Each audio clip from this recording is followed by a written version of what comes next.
Okay, so we got this 80 quart cooler slash cart type thing, right? It's going to be up. It's going to be on wheels. We got it for the patio out here when we're entertaining people, so we can have a nice fancier looking cooler out here rather than the one that's sitting on the ground.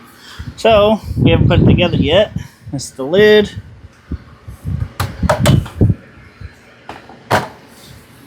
So what the inside looks like. It's kind of heavy.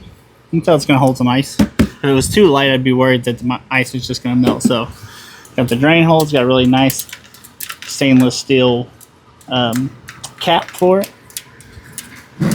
And the inside of the drain holes also has a stainless steel washer. So this is going to be like a bottom shelf that goes underneath the wheels. So we got all our parts on this thing. You see the legs here. Got a bunch of different parts like that. But we're going to go ahead and get it all together and put it together on camera. And then we're going to show you guys what it looks like at the end.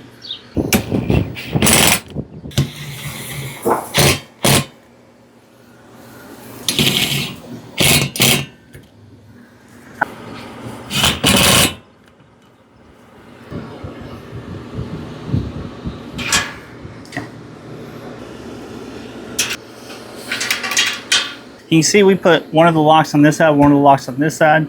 That was so if we want to lock it, one side won't move when the other one.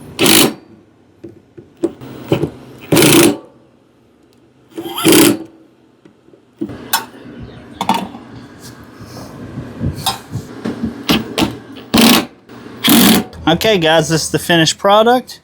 As you can see, it's super big. This is one bag of ice I'm about to put in here.